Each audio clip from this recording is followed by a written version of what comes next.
Cornish Saints and Sinners by J. Henry Harris. Chapter 13. The Cornish are born actors and actresses, but the natural talent is suppressed early, and it is not considered respectable to do or say anything like a play actor. But the talent breaks bounds and shows itself even in the last moments of the aged, composing their feathers so as to look handsome after death. The county has no theatre, no vaudeville, nothing in which to develop the dramatic instincts of a dramatic people. Now and again, a travelling company or piece of one gives a performance in a hall licensed for dramatic presentations, but the people have become shy of being seen with uncovered faces at plays not labelled sacred. Susanna, with realistic touches, would be popular if the Lord Chamberlain could see his way to license the performance. When away from home, the people patronize theatres and music halls, and on their return sing favourite hymns to comic opera. Dancing is prohibited in places, and is taboo even when winked at. But some of the day schools are now teaching children how to use their feet and legs to music under the head of exercises or physical instruction. When an Italian organ grinder comes into a village, the children dance as though they like it. The flora or flurry dance has some claim to be Cornish, and in time may be danced well again in the open air at fairs and feasts. The Cornish are imaginative, vivacious, quick to realize situations. When there is any difficulty about words, a man or woman will get over it by acting the part. Watch the men disputing, and you see unrehearsed comedy, and very good comedy in its way. The old Cornish were very fond of mysteries and miracle plays, which were performed in the open and for the love of the thing. If one may believe, tens of thousands of people used to tramp over the pathless downs to see a miracle play, or a series of plays performed in some natural amphitheatre. The plays speak for themselves. Some still exist, and we have only to fancy the tens of thousands standing and squatting around, gazing rapt and full-eyed upon the stage, hour after hour, and then day by day until the mysteries were finished for the season. Men, women, and children all traipsed to these plays, and, like the Japs of today, never left the scene as long as there was anything to see. The performances were realistic enough, and angels and devils took their parts in a manner to upset any respectable system of theology. The actors learned their parts, and the prompter, book in hand, followed the actors and told them what to say when they were at a loss. The prompter was known as the ordinary, and on one occasion the ordinary, being a pleasant, conceited gentleman, played a merry prank with the poor actor who was not well up in his part. The story runs: "His turn came," quoth the ordinary. "Go forth, man, and show thyself." The gentleman steps out upon the stage, and, like a bad clerk in scripture matters, cleaving more to the letter than the sense, pronounced those words aloud. "Oh," says the fellow softly in his ear, "you mar all the play." And with this his passion the actor makes the audience in like sort acquainted. Hereon the prompter falls to flat railing and cursing in the bitterest terms he could devise, which the gentleman, with a set gesture and countenance, still soberly related, until the ordinary, driven at last into mad rage, was fain to give all over, which truce, though it break off the interlude, yet defrauded not the beholders, but dismissed them with a great deal more sport and laughter than 20 such wherries could have afforded. In former times, Midsummer Eve festivities were celebrated with much joyousness and dancing through the streets, and the lighting of bonfires at night, so that, seen from the sea, the coastline showed a blaze of light. This was originally a pagan celebration of the summer solstice, and the Romish Church took it over and rechristened it, calling the rejoicing the festivals of St. John and St. Peter. The Reformed Church took over the festivals as a legacy, and they lingered on in the land until dissent brought out their fire brigades and at last extinguished them. There is another pagan celebration which will not die. The public Maytime rejoicings were nearly extinguished once, but they are active again, and the good people of Helston dress up and sing and dance from morn to night, because the spring has come again, and the land may once more be made beautiful with flower and corn. At one time the church encouraged these public rejoicings and gave them as much of a religious appearance as possible. But now there is nothing to suggest religion except the collection, which the dancers make for their own benefit. When the Cornish language fell into disuse, fell also all prospect of a drama indigenous to a land of which one can never say how much is real. The sad autumn leaves fell upon the literary remembrances of the people when old Dolly Pentreath died, and as some one must have been the last to speak the language, as well Dolly is another, and better perhaps, as we can see her portrait and her monolith. The old popular performances under the blue sky died out with the tongue, and then followed the travelling showman and the lady in tights and spangles, and then the old Christmas mummers with their diabolery, and three men's songs. The English drama in no form has any hold in the county now, and even Shakespeare is caviar to the general. Only one Cornishman made his mark upon the stage, and of no great credit he, so we let him pass. But the county is foster mother to Sir Henry Irving, fittest of all men to have been a son. So well he loved the fancies and legends of the people. There are comedies and tragedies with scenes laid in Cornwall in plenty, but no Cornish drama or dramatist, said the Bookworm. And yet there might have been. Tregeagle is the Cornish Faust. The story took a few centuries to develop, and there is nothing to be added now to heighten its dramatic effect. Tregeagle was a young man of ambition, with a vein of discontent running through his composition. One day, when brooding over what he was and what he would be, seeing all things in false perspective, old Artful made his acquaintance, and there was the usual bargain, signed, sealed, and delivered. "This is my act and deed," said Tregeagle, putting his finger on the red seal drawn from his own veins. Tregeagle was to live in airy-fairy palaces and have the run of every man's preserves until such time as old Artful choose. And then, well, what was left of his tissue-paper soul would be wanted in another place. Old Artful behaved in the handsomest manner, and Mr. Tregeagle lived in a palace in up-to-date splendour with men-servants and maid-servants, and everyone took off his hat or curtsied as he passed, and he was as hard to the poor as a landlord's agent, and rode roughshod over whom he would. In fact, he couldn't be a greater swell before the days of motors. All went gaily with him until one day he consulted his diary and found that his lease under the contract had nearly expired, and then he became hurried in his mind and lost appetite and cast about to see if he could save himself and pay no forfeit.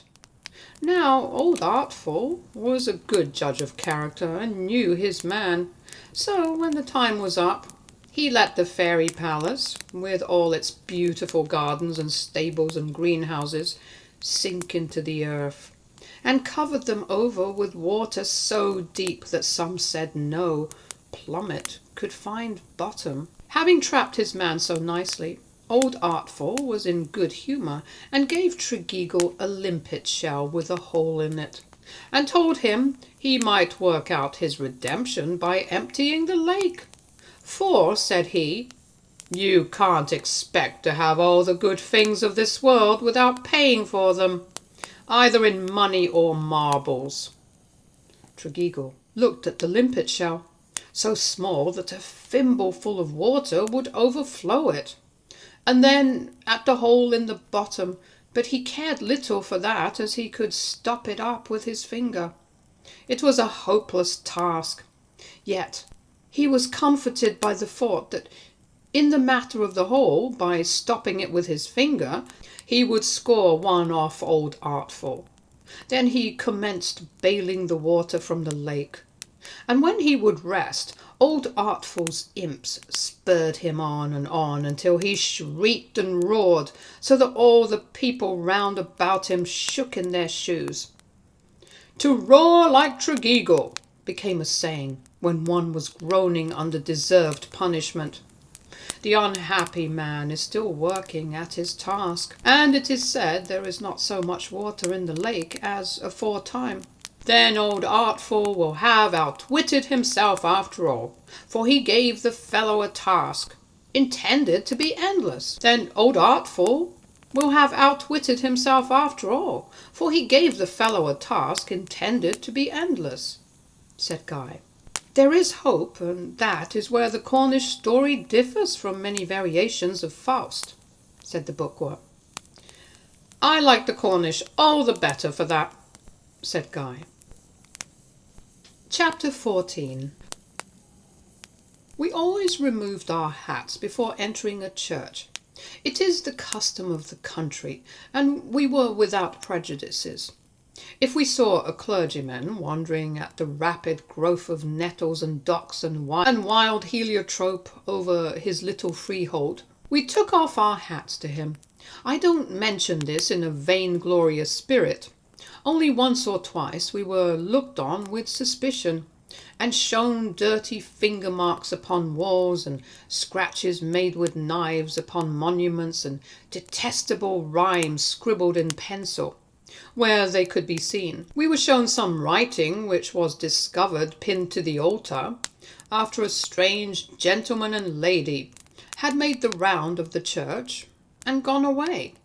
The verger apologized when showing us the writing, which he did only in order to justify his looking upon us with some degree of suspicion.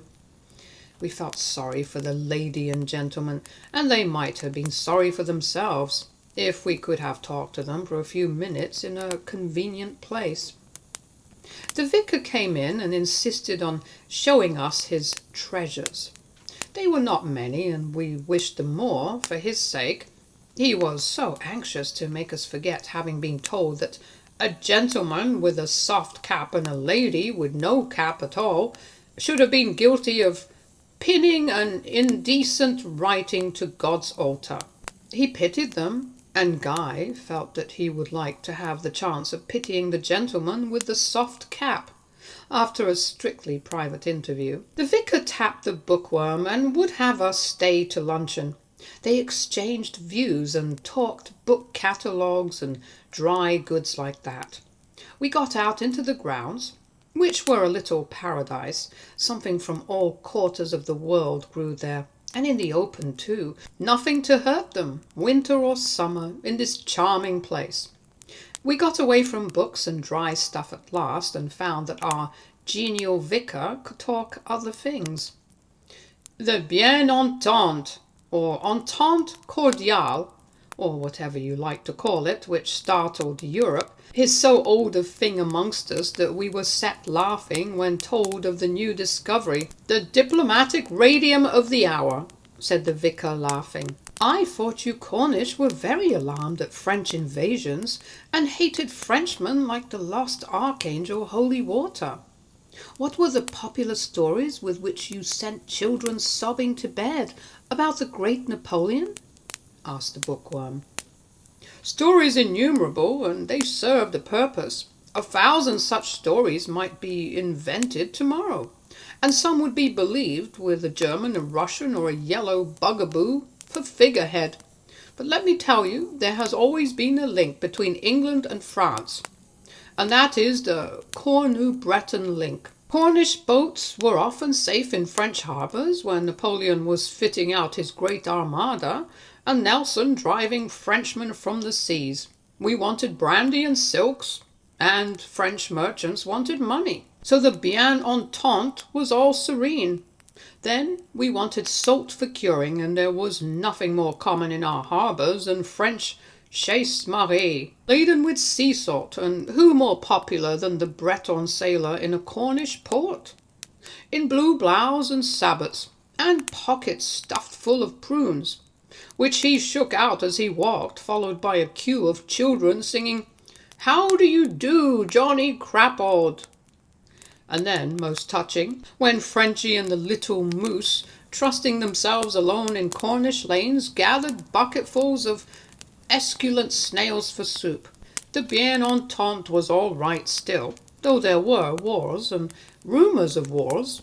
The Cornu-Breton link held fast when Cornwall raised its volunteers, when Napoleon III sent a thrill of fear through the land, when Fashoda was a burning word, and when the Paris journals made the English blood boil during the Boer War.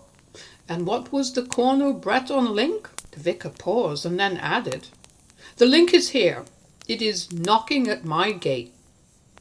There was a chubby-faced youngster at the back door, in blue smock and knitted cap, bending under the weight of the onions he was carrying, suspended from a pole on his shoulder. "This is the Cornu-Breton link. Onions followed salt, and salt brandy. These chubby-faced boys invade us every year and dump all the spare onions they grow in their little gardens at home. It is their harvest, and the brave little hearts, trudging in a strange land with raw shoulders, are welcomed everywhere, whatever the party passions of the hour. It is a small link, but it is steel.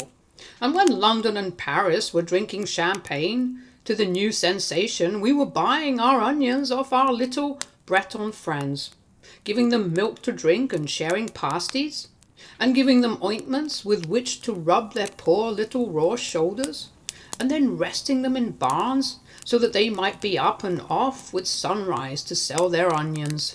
The vicar beckoned to the boy, who came and told us of his home at Paimpol. This was his second season here, and next year he would not come because he was conscript, and would serve on board a man of war.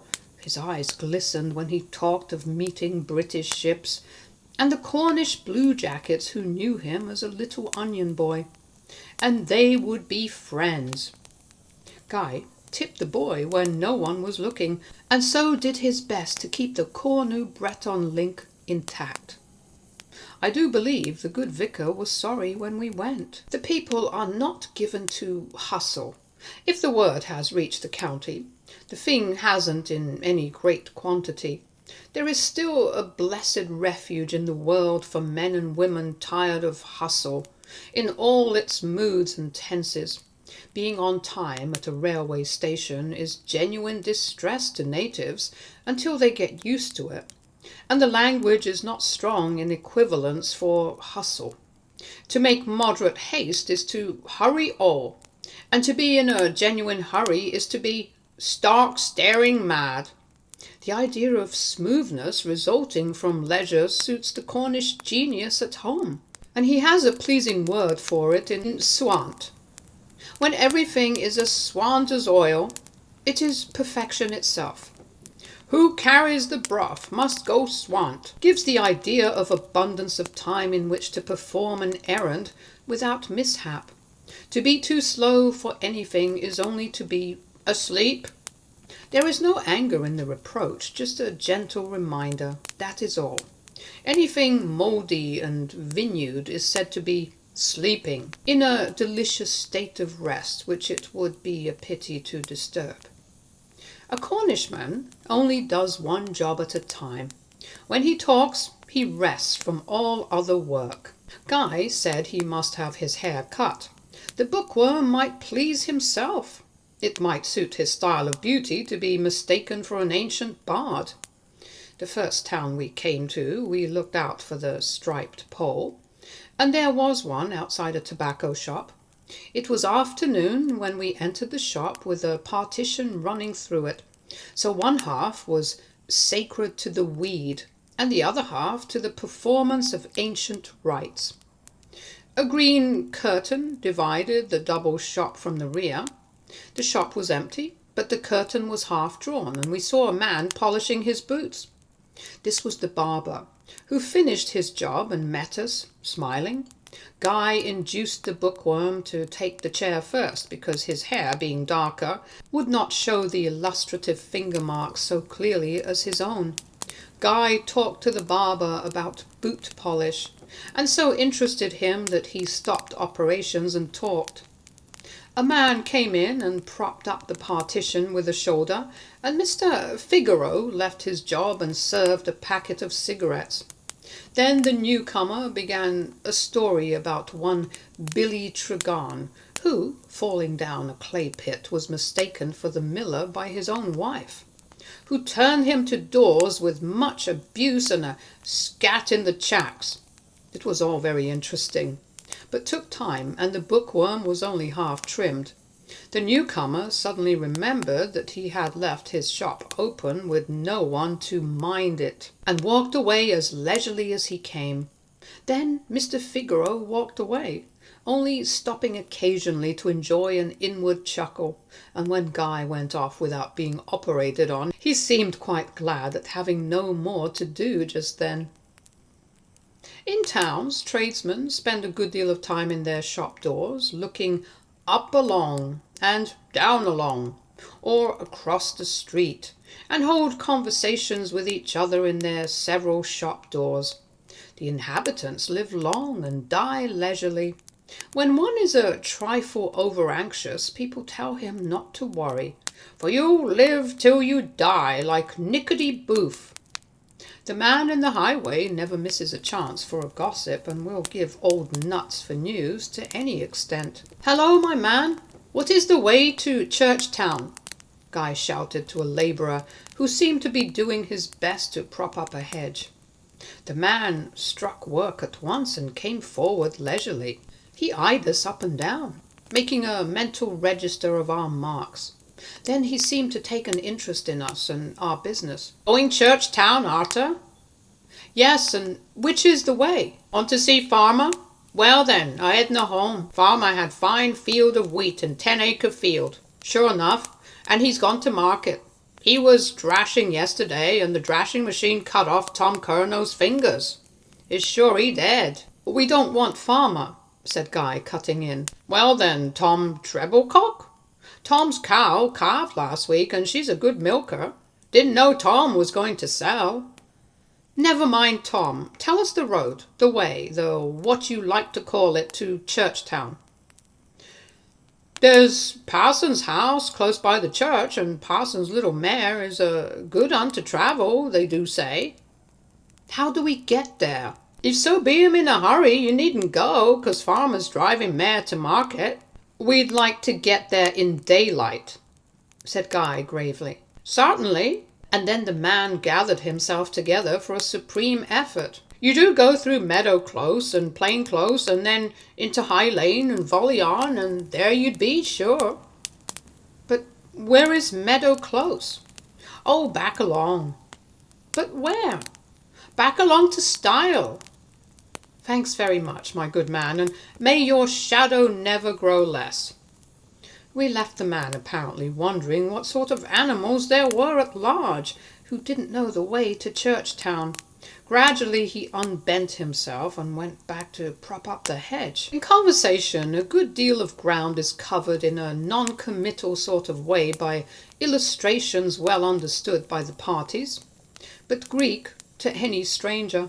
A worthy person who does mischief with the best intentions is said to be like Aunt Gracie's Veer, which means that the little pig, with the best intentions in the world, sucked the old sow to death. Few would suspect that Betsy Bowden's leg tells a tragedy, but it does. Old age and sorrows did she decay, and her bad leg carried she away. To have Betsy Bowden's leg is a very serious matter to those who understand what it means. "It's as well to leave High English at home," said the local doctor, whom Guy picked up in his rambles. "I was asked by a woman on leaving the house of a patient the other day what the matter was, and in a moment of forgetfulness I said it was a case of strangulated hernia. 'My dear life,' said the woman, opening her eyes wide, 'that's a very different story to what I heard.' 'And what did you hear?' 'Why, I heard that the man had a kink in his innards.' 'We meant the same thing, but you must live amongst people really to understand and be understood.' Sometimes a humorous situation is created and the incident lives. An officer inspecting volunteers wished to dismiss them. 'Stand at ease! Attention! Disperse!' The men stood still with wonder in their eyes. 'Disperse!' repeated the officer, and still the men stood still. The sergeant saluted. 'May I give the order?' 'Certainly.' Then the sergeant. 'Stand at ease! Attention! Scatter!' And every man went his way, and the corps are the scat-ups to this day. A coastguard told us the story of a young officer of the kid-glove type giving an order to the man in the maintop. 'Maintop ahoy!' 'Aye, aye, sir.' 'Extinguish the illuminator.' 'No such rope, sir.' Then the boatswain. 'Maintop ahoy!' 'Aye, aye, sir.' 'Douse the glim.' Light goes out. A bargain is dear to the soul of a Cornishman. Only send round the crier with the bell, announcing a sale, and he'll be there, and pay cheerfully more than the things are worth, if only he's told that he's getting a bargain. To get something for next to nothing is to be happy. A man will walk 2 miles to ride one, and build his house out of shape, rather than remove a bit of rock which can be worked into the wall. Much ingenuity is shown in using up odds and ends of things. A sailor will tell you that any man can make a sail, if he has plenty of canvas to cut from. But the man for his money is the man who makes do what won't do. To throw anything on the scrap heap, as long as there's wear or use in it, would make an average man turn green and wish for the better land. He's thrifty in the wrong place and can't help it.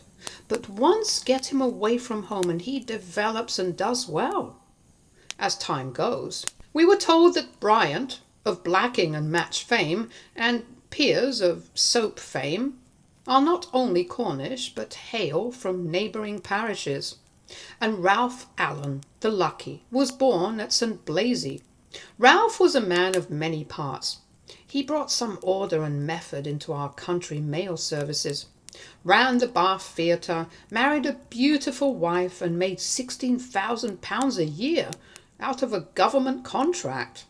Once outside the charmed circle of his native land, a Cornishman gets on just as well as a Scotchman, and is as thrifty as need be. There is an ingrained dislike amongst the Cornish towards mean-looking things and things ugly or deformed. A well-set-up man, with head thrown back defiantly, and arms swinging, is forgiven much on account of his appearance of strength and general can-take-care-of-myselfness. A weak-looking man with a mean face must walk warily if he's to get credit at all for the good that is actually in him. An elegant woman, well-dressed, is immaculate, and a woman with an eye, generous and passionate, has her sins condoned almost before they are committed. But let a woman squint and be anemic, short in nose and long in chin, a bit hunchy and out of shape, and goodness becomes an added offence to her sin of living.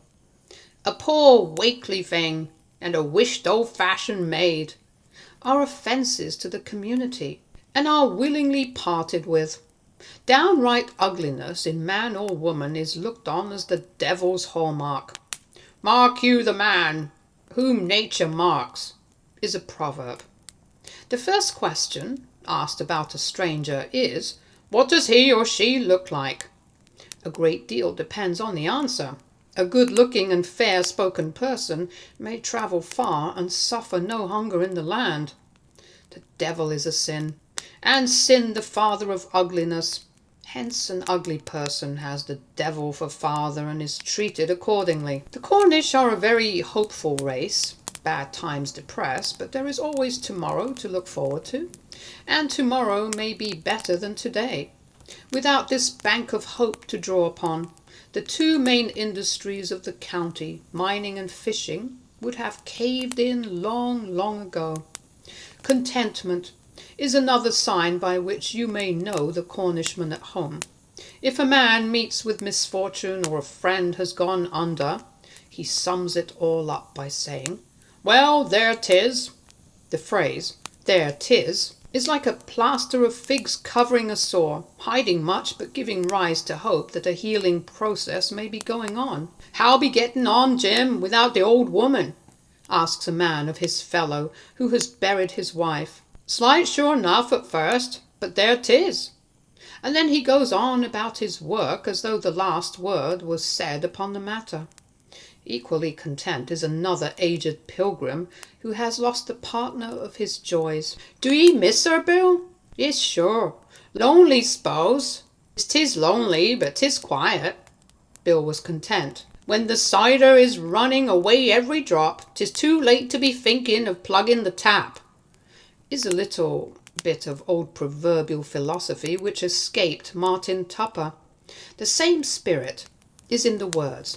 "Well, there 'tis, whether the cider cask runs dry, or a mine is knocked, or a ship is wrecked, or a pitcher is broken.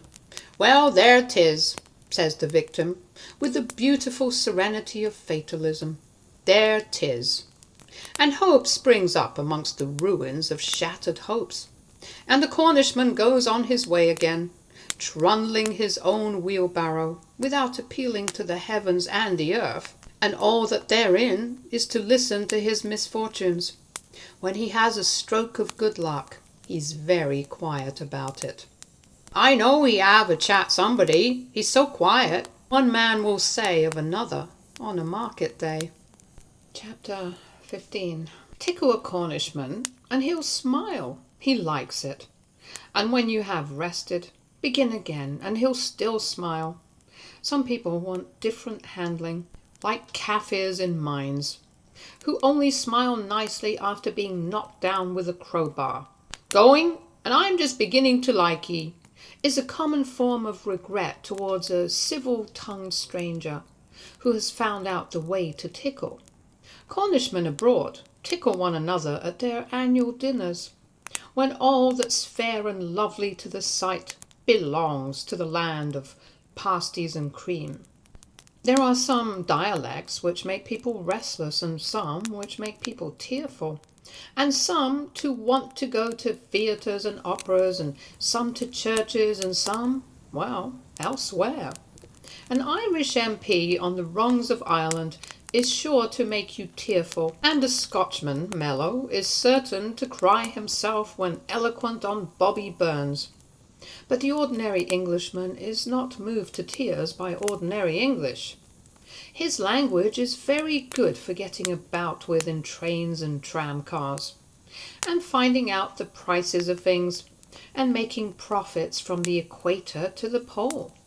A hard-hearted sort of a language that wants filing and sandpapering a bit to reach the heart, like French.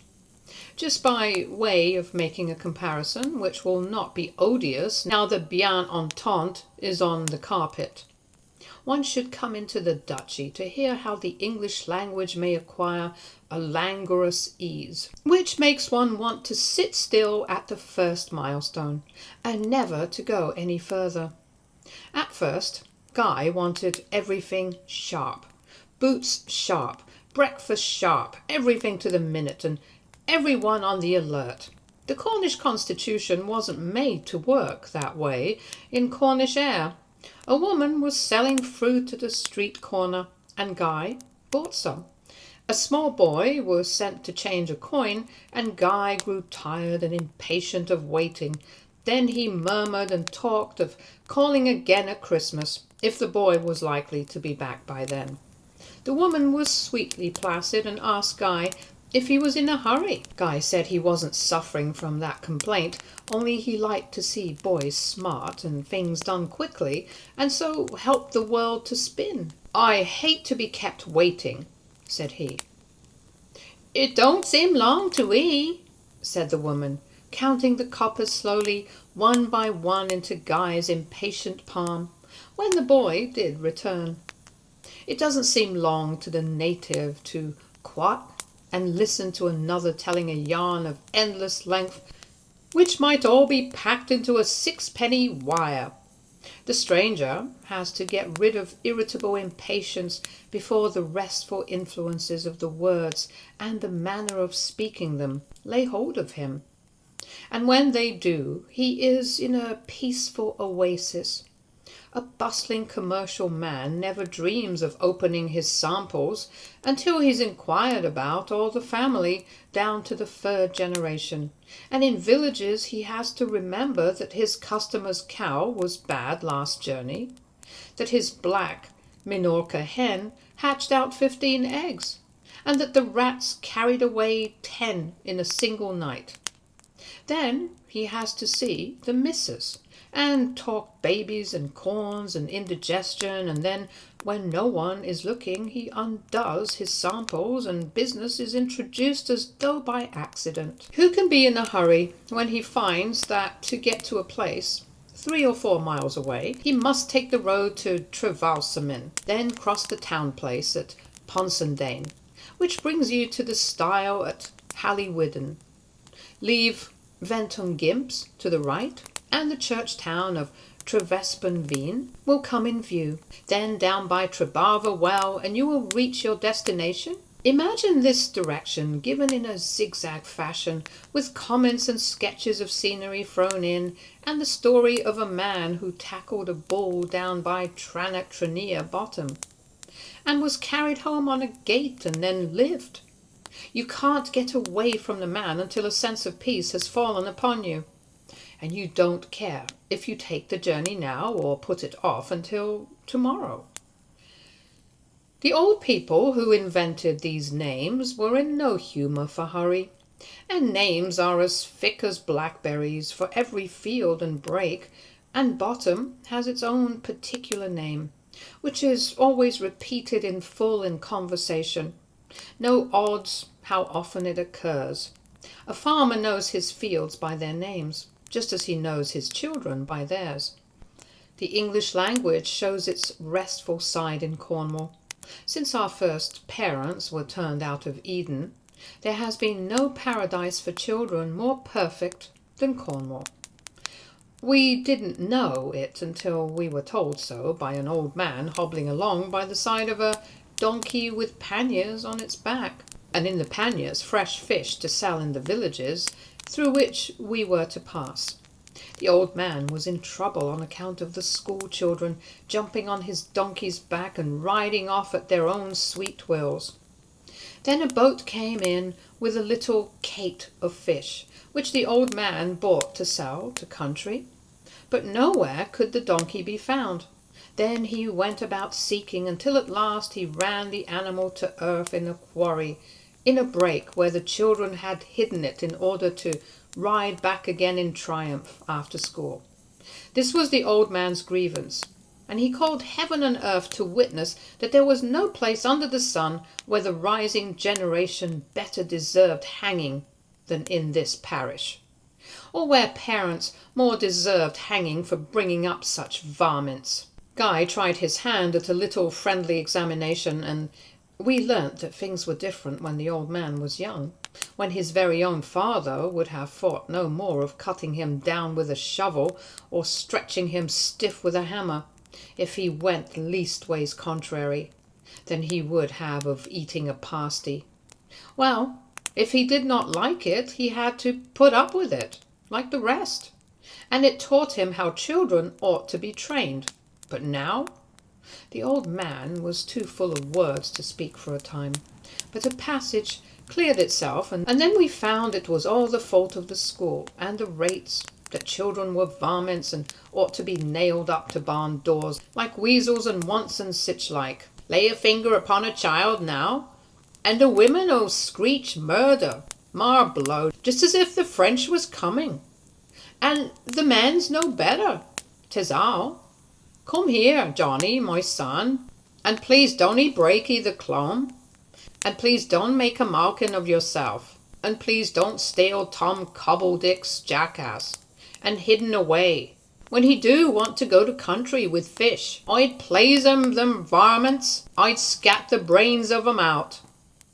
The old man told us frankly that the maidens were a tarnation sight worse than the boys under the new order of things. They didn't steal away his donkey, but they were the cause of quarrels among the women, and the women egged on the men until there was neither rest nor peace in the parish. There's that maid of Nancy Golly's, said he, and you'd suppose she was the quietest maid in the country to see her on a Sunday, with a feather in her hat a yard long, and all the fashions on her back. And so she is, quite till she do see another maid come down along with something on her back, which she thinks would suit her beauty better. Then what does she do but go over to the other maid, all artful like, and begin to purr round and find out what it cost and what tallyman her mother got it from, and then she rounds and says 'tin paid for, and she ought to be ashamed to wear it, when her old granny is eating parish bread. Then the two women begin upon their own account and rip up each other and set the man on, and they'd have killed one another, only the parish comed in and took sides, and fought till they couldn't a blow nor strike.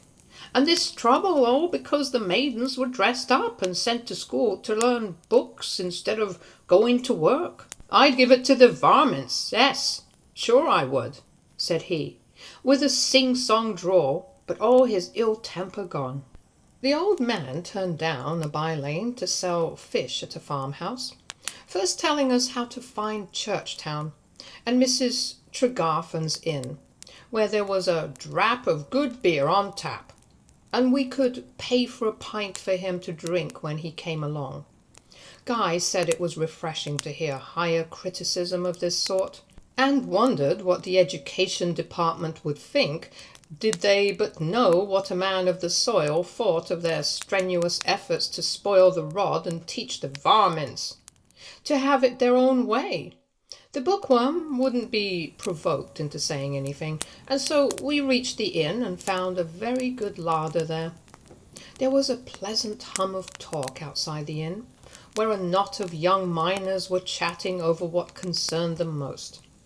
The corner of the building seemed to be the favourite spot in the whole village, and the young men took turns to scratch themselves between the shoulders against the cornerstones. It soothed them, and when they'd all scratched in turns, they did a sort of jig with heel and toe, kicking the wall with the heels of their boots. They never came inside, and this was their way of showing that they had no animosity to the institutions of their country. Our window was open, and Guy said this would be a good opportunity for studying the language of the district. When people are together they talk it pure, said he, arousing the Bookworm's attention. Picking up a dialect in this way is not so easy. Everybody seems talking at once, and there's no full stops, and the commas, when there are any, seem to be in the wrong places. After a time we captured a few syllables, and the Bookworm wrote down, phonetically, a conversation with two voices only. Say you what curata? Last cur pnight. Adorned cur that.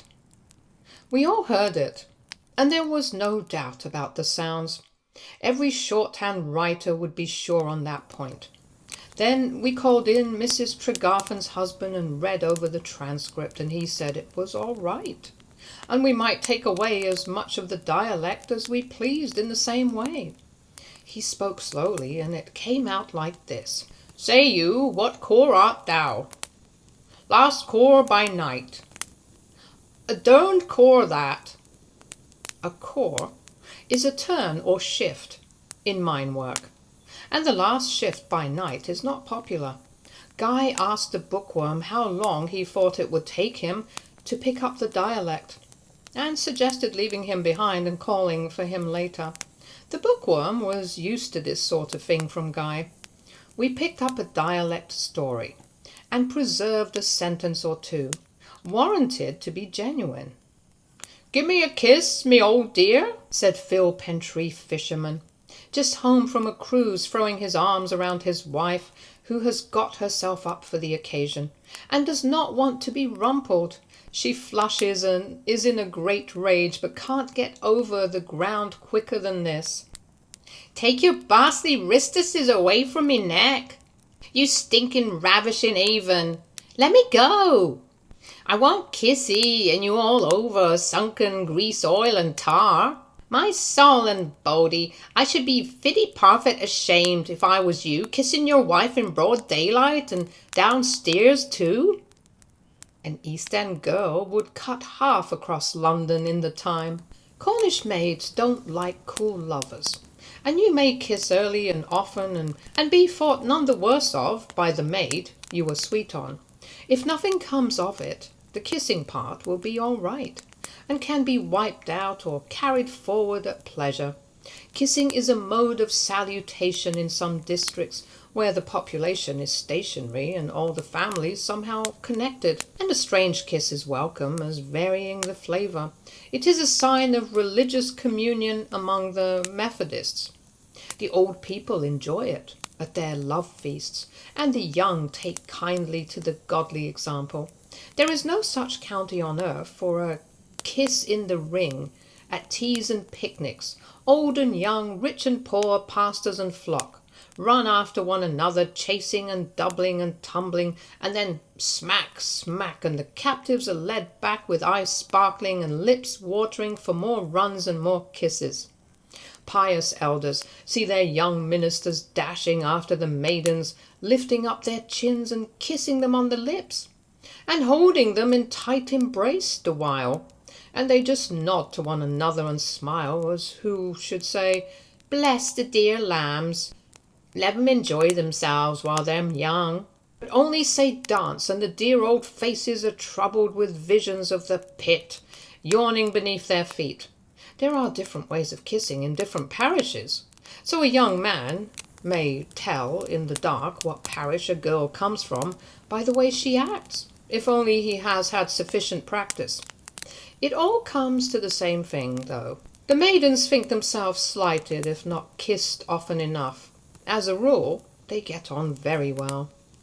The common furze, which blooms perpetually, has on that account got mixed up with kissing, and when a girl is asked, "When is kissing out of season?" her ready answer is, "When the furze is out of bloom." That is to say, never.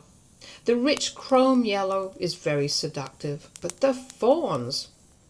In the South, when a maid is disappointed in love, she takes to her bed and is waited upon by the rest of the family, just as though she was passing through a sickness known to the pharmacopoeia.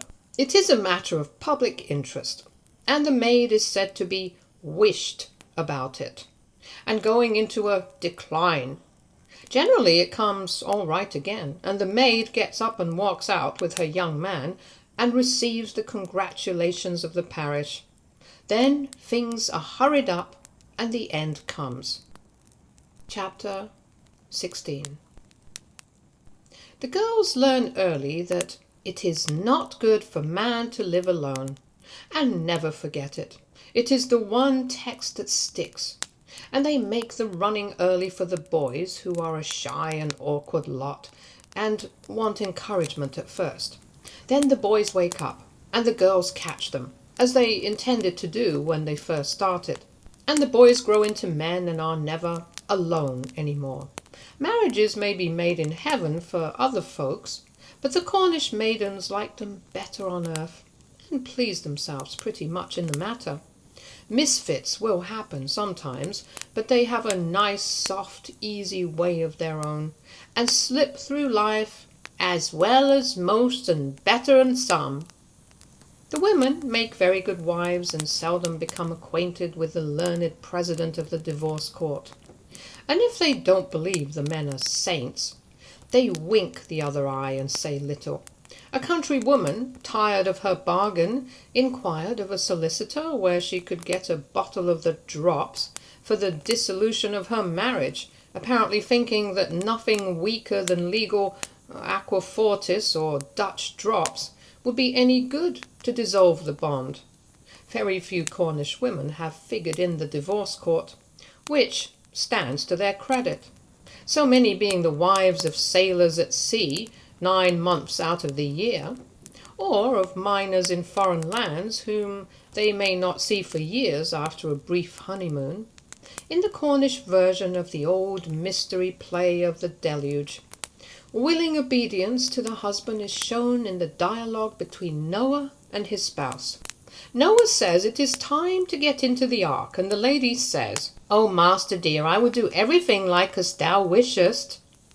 In the Chester play on the same subject, the wife of Noah is a perverse, wilful, passionate woman who will not go into the ark unless every one of her gossips go with her. And when her sons get her in by superior force, she gives poor Noah a slap in the face, saying, "Have that for thy note." The unknown Cornish translator changed the note to suit his audience. A married woman makes the best of her bargain and finds, "Oh, master dear," better than fisticuffs. Notice: all who want a happy home, try Cornwall. The women take a pride in doing little things for their husbands, polishing their Sunday boots, brushing and putting away their clothes, and turning them out spick and span like dandies. A man isn't allowed to look after anything but his sea boots and oilies if he's a fisher, or his working togs if some other trade. When there are girls in a family, the boys are tended like little princes, and when the girls marry, they look after their husbands so carefully that they seldom stray far away. Ladies who write social conundrums to the newspapers and ask how it is that they only get a bit of their husbands, and that bit is not worth the having, should live in a Cornish village for a season, and keep their eyes open. Not very exciting, to be sure, but, if all is true, worth the experiment. The beautiful influence of climate comes in, and so it is, and you must put up with it, my dear, is the grease box, which makes the wheels run smoothly. The women keep shop in the small town and villages, whilst the men go to sea or fishing or whatever work they profess to do. A bell tinkles when you open the door, and by, the missus comes into view, wiping her hands on her apron. She may have what's wanted, but generally she's run out and is expecting it within a week or so. She goes on wiping her hands and looks as contented as though she had sold something. Then the little shops look like a dry goods store after an earthquake. And if the thing wanted isn't on top, it is not much good looking for it. It's just their way. And the business flourishes like a plant in native soil. Sometimes the post office is mixed up with the business, and a dear little cherub sits up aloft somewhere and watches over the property of the Postmaster General. Letters and parcels muddle through somehow, which is proof positive that the age of miracles is not over and done with. For the spectator, a wedding is a very dull and slow affair now. Even in out-of-the-way districts and in the fishing coves and villages where the old customs have struggled hard to live. Young people are married all the same, but much of the joy at the life that is to be has been gradually elbowed out of the ceremony, and all that belongs to it. It used to be a very different sort of thing when the people were more prone to dancing and fiddling and feasting, and only half enjoyed a thing unless all their world enjoyed with them. The Bookworm chanced on some faded letters describing some of the merry-makings not more than a century ago, when a wedding was an event, not for John and Mary merely, but for the whole parish. The fiddler skipped before the happy pair to church, and every one, not in the procession with wedding favours, lined up and made nice little speeches as the spirit moved them. And the spirit moved them so often that the bride had few blushes to spare when she reached the chancel steps. And then the feast and dance and mystic rites concluding with the bedding of the bride. Then more dancing for the guests, and more young couples vowed that day to marry within the year than on any other occasion. It was a quiet wedding, which finished up with a 3 days' rejoicing. If John and Mary lived on a farm or were servants at the big house, then there were high jinks in the great kitchen and squire's hall, and no one merrier than parson and clerk, who led the revels with voice and flute, and the schoolmaster brought his fiddle, if he had one. A wedding was a very human affair, and everybody's business, not so very long ago. In the fishing villages there was more colour and boisterous mirth than elsewhere, for the men dressed their boats and made sport and sang and danced and got drunk and sober and then drunk again until the morn broke. And the next day, and the next to that, the pot was kept a-boiling, and then the women captured their men and toddled them home and hid away their boots until the delirium of the wedding march had passed away. No more feasting and fiddling now. The day is kept secret, and the happy pair arrive, somehow, before a registrar, and are hitched up according to law. Mary may marry John now, and no one be the wiser. A cold, cheerless, colourless thing is this sort of wedding. A funeral is still an event and touches hidden springs, which must gush forth and will take no denial. The people have a superstitious reverence for the dead.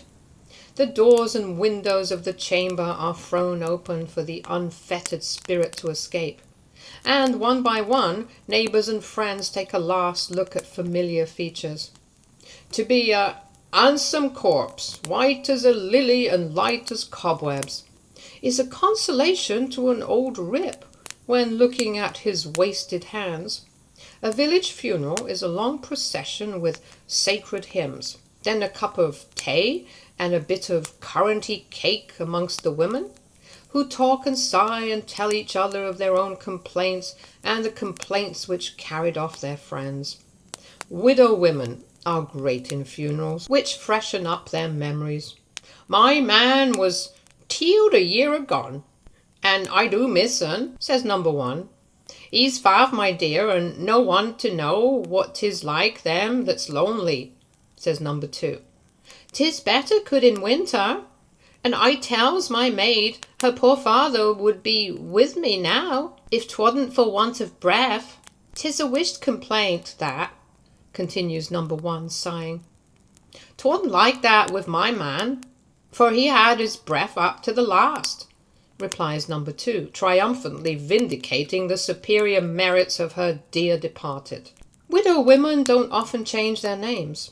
If, without money, they are not tempted, and if they have enough, they may tempt, but seldom yield. The next of kin are very watchful over the shekels, and the man who marries a widow with relations does not always enter paradise. A widow woman is looked on in the light of an investment. Here is a short story. Mrs. Trelaw was a widow woman with a bit of property, just comfortable, as times go. She was no great beauty, but the chapel steward cast a longing eye towards her, and wished to lose no time. Said he, "We don't want to go courting, do us? Waste of precious time for us, who are both old enough to know our own minds." Said she, "You know, s'pose if I do marry again, boy Tom will have the property." And he, "Why is that so? Then you won't sell at that price. I'm thinking, good day, my dear." No harm done. Guy made the observation that the people we saw about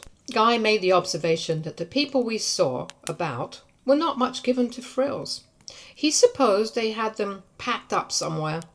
But there being no swagger concerts and bands on swagger piers with swagger subscription tickets for the season, no one unpacked them. It would be too absurd to go about freshly dollied up 3 times daily to show oneself to sea cliffs and sea sands, moss-grown monoliths and British tumuli, and all that sort of thing.